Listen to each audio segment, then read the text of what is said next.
Okay, welcome back. Today I'll take you through the day one pre-live video assessment. So after you're done with your certification series, that is the training that you'll be taking from the first week, you'll get to the pre-live. So the pre-live basically prepares you for what you're going to have in the live nesting phase. So in the pre-live, you'll go in it for a maximum of 3 days. You'll have day 1, day 2, and day 3. So after you've gone through the assessment series and the knowledge, you'll come to the assessment that will test your knowledge that you've gained through the series. So here I'm about to take you through the assessment that you'll be going through, and this video will explain to detail every question and highlight the answers of every assessment that you're going to take here. So thank you, and let's go. Hello everyone, so in this video we are going to discuss and practical mission for pre-live day 1. So let's begin with the first question within the assessment. So what is CMS? That is quite simple. We just need the explanation of the abbreviation, and that is Client Management System. So it is a digital client database which helps agents to store and manage customers' records and their travel requests. How will you get the credentials in order to be able to log in into CMS? Well, you will not receive the credentials separately. You will simply use the same credentials as you have right now for logging in into MindTickle. Why do we need the search button on the CMS main page? So, as you remember, that one is located on the left top corner of the CMS main page, and we do need that one to faster and easier find your clients using different filters, for example, customer's phone number or email or whatever information you have. So definitely not to search the flights or to reach your supervisor, right? Because CMS is Client Management System, so that one is meant to be used for finding clients. What requests will you find in active queue in CMS? So since this is active queue, the correct answer is requests of those clients whom you're currently working with, which are assigned to you. So of course it's not the ones which you already sold and not the ones which are dropped to bonus queue, because the ones which are dropped in bonus queue will be in the bonus queue, the ones which you sold would be in the sold queue, right? So active queue is for those who are assigned to you right now. On the right of your CMS page, there is a bar. Please select what this icon is and what it will be used for. So this headphone icon is for softphone. So softphone which will be used in order to receive calls and make outgoing calls. When you start your work shift, you begin by opening several tabs. What are those? So, based on the videos which you previously watched, you saw that there are several tabs which has to be opened every day at the beginning of your shift. And that will be Gmail. So you will have your work Gmail account, your CMS, follow-up file, back office, and online search engine. So it will be opened for you to do the market research in case that will be the case. Okay, we do not need YouTube, and here is just not enough, right? So here CMS is missed. So this is why the correct answer is the first one. Next, what is a bonus queue? So at this point, the correct answer is a request from active CMS queue upon which the agent did not perform any valid actions within a given BQ timer or BQ status. So valid actions means rather phone call, voicemail, or email, including price quotes sent. So that is the correct answer, because a request which has been sold will be in the sold queue, and a request which has been actively followed up or monitored, of course, will be in the active queue. So in bonus queue are the requests which has not been followed up well enough. How long is the initial timer for working with the BQ lead before it goes back to the queue if no actions have been performed yet? So once you do take a request from the bonus queue, the timer will be 13 hours. So basically you have 13 hours to do a valid action. So to call, have a conversation, or leave a voicemail, send emails, and so on. So the correct answer is 13 hours. What is the purpose of the follow-up file? So that one would be to keep a record of activities on the lead.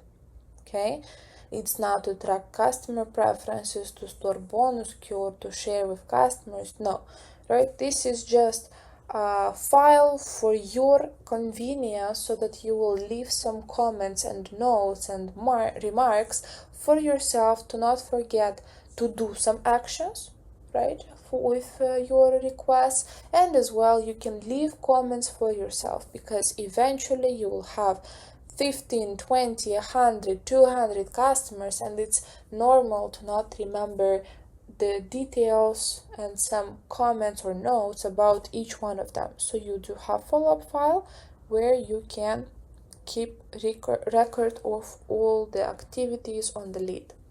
What is the significance of leaving a voicemail or having a conversation longer than 1 minute and 30 seconds when working on a BQ lead?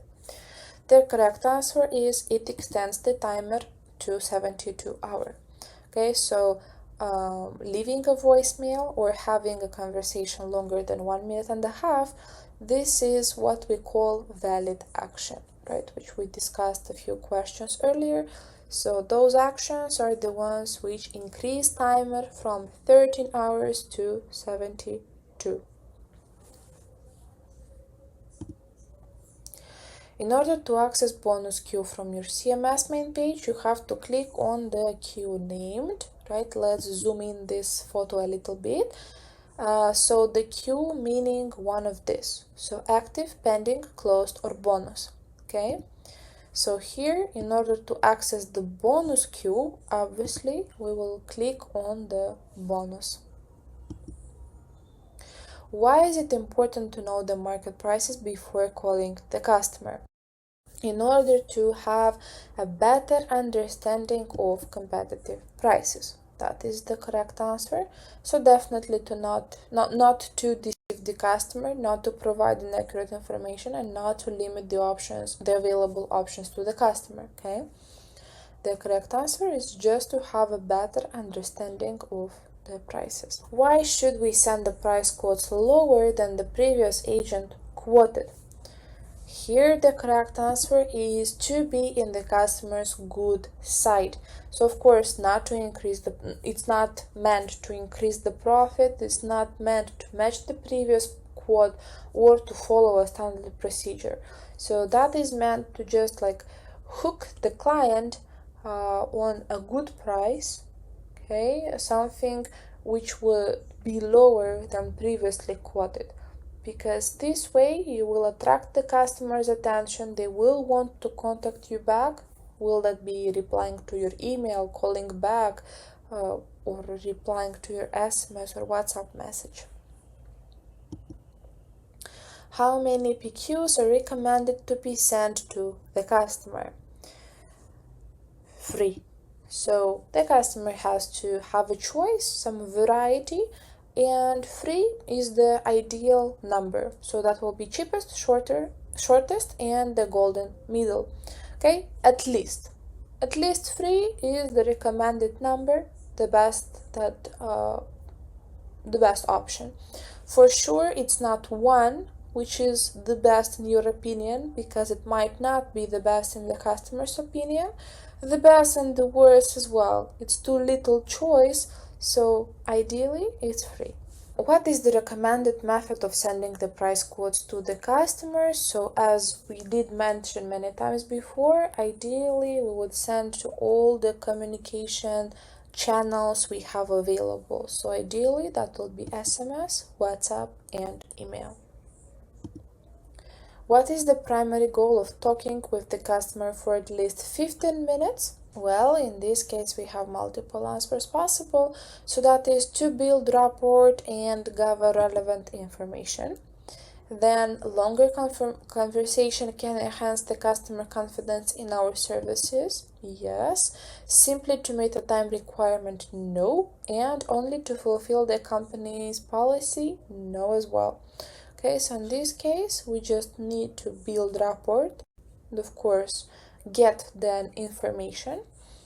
And as well, by spending on the line with the customer at least 15 minutes, you will make the customer remember you. So at least your name, or at least the fact that they did have a conversation with a travel agent. Because if it's less, most likely they will forget that they did have a conversation with you. You have an appointment with the client. Where is it recommended to mention the callback time in a BQ lead? So in this case, we do not forget that we have a follow-up file which is meant to keep track of all of these actions and all of these reminders, but as well we have a very nice feature in the CMS as well, the feedback section, where you can leave these kind of notes. So in our case it will be both. That will be the feedback box in the CMS and the follow-up file. So you should duplicate the comments in both places. If the customer doesn't pick up your call, what do you have to do? Leave a voicemail, definitely yes. Send PQ via email, SMS, and WhatsApp chat if possible, yes. Close the lead, no. Ignore and pick up a new BQ lead, no. Right? We should try to contact the customers on all available communication channels. So that is phone, right? If it failed, customer did not pick up, we leave voicemail, and then we send email, SMS, and WhatsApp with our price code, whatever is possible. What does the trophy icon indicate on a BQ lead? So let's zoom in our screenshot. This is what is meant, right? Here is a little trophy icon. That means that these certain requests are not for the first time in bonus queue, which means they've been here before, and that means they've been assigned to 2 or more agents before you. If there is no trophy, like for example in this case, so this request is for the very first time in the bonus queue, meaning you will be just the second agent working with this one. All of the rest you will be rather third, fourth, fifth, seventh, 10th, depending on the case. So the correct answer is the lead has been picked by multiple agents. What is the primary purpose of checking the options before calling the customer? Okay, so the correct answer is to prepare for the conversation with the client. Okay, so you should be prepared. You should know what you're going to say, the advantages, disadvantages of all of the options which you have, so that you will know how to offer it in the best way to your customer. Next question is a kind of practical one about flight analysis, and here we are going to have the same screenshot, so the same options for all of the questions related to the flight analysis. Okay, so this is the screenshot. We have option number 1, option number 2. So you have a customer who requested a flight from Atlanta to Miami, departure May the 9th, return 12th of May. Preferences will be non-stop flight, morning departure on outbound, and late evening departure for inbound. Budget $100. So our question is, which option meets all clients' preferences? If we take a look again, this one is less than $100, but departure here is in the evening, here in the morning, while the customer requested the vice versa. Both are non-stops. Here the departure time is based on the client's preferences, but it is more expensive. So if we have to answer to the question which options meets all client preferences, the correct answer is none. Next. So the same flight analysis, the same flight, right? Which option is closest to client's preferences? So in this case, we would select the option which meets client's preferences regarding the time, okay? Because departure time is slightly more important than the price most of the cases. So at this point, option number 2 is more suitable. Which option has a morning departure on the outbound? Okay, so since that is the client's preferences, of course it's the second option, because here on the outbound, this is the flight from Atlanta to Miami, departure is at 10:51 p.m., right? This is evening, I mean night time, not even evening. And here the departure from Atlanta is at 5:33 a.m. So this is 5:30 in the morning. So correct answer is option number 2. Which option has late evening departure on the inbound or return? So again, here the departure already for the coming back flight is at 6:45 a.m., which is morning time. And the second option is 10:30 p.m. So this is late evening. So correct answer, option number 2. Which option is a non-stop flight? So in our case, option number 1 is non-stop both ways, and option number 2 is non-stop both ways. So both options are non-stop. Which option has a check-in bag included in the price? We do check it by the icons on the left side of the schedule. So in this case, we need this icon with a suitcase or a luggage, and as you can see, it has digit 0 and it's in red color, meaning there is no luggage. If we take a look to our second option, it's the same thing, so 0 and red color, so none of the options have check-in bag included. That's it for the day 1 pre-live assessment, and I hope that now it is clear which options are correct and why. Now let's take a look to our day 1 pre-live practical mission. So you're already familiar with our scenario. You just need to watch the attached video and follow the instructions. So ideally you do watch the video first to see what's going on, and then you just follow the instructions. So you should start recording your screen, and while you're watching the video, to comment on whatever is going on, every step, and why do we need this, and then we just submit the task. So you can record the screen right here, but you already do know this. So let's just open the video and start commenting on whatever is going on.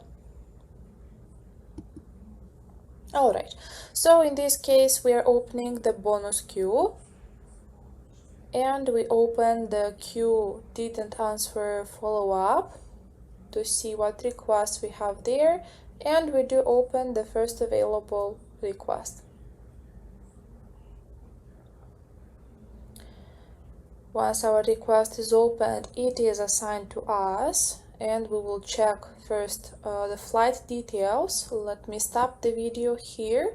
So we are having a flight from Los Angeles to Manila, departing on June 17, returning on July 17, just one adult traveling. Okay, once we have these details, we go to the info section to check that we have available phone number, we have available email address, so we can contact the customer on both available communication channels. Then we go back to the main page, the price quote, and we are ready to call the client. So we do make a call in order to see if the client still needs our assistance, and in case they do, we will assist.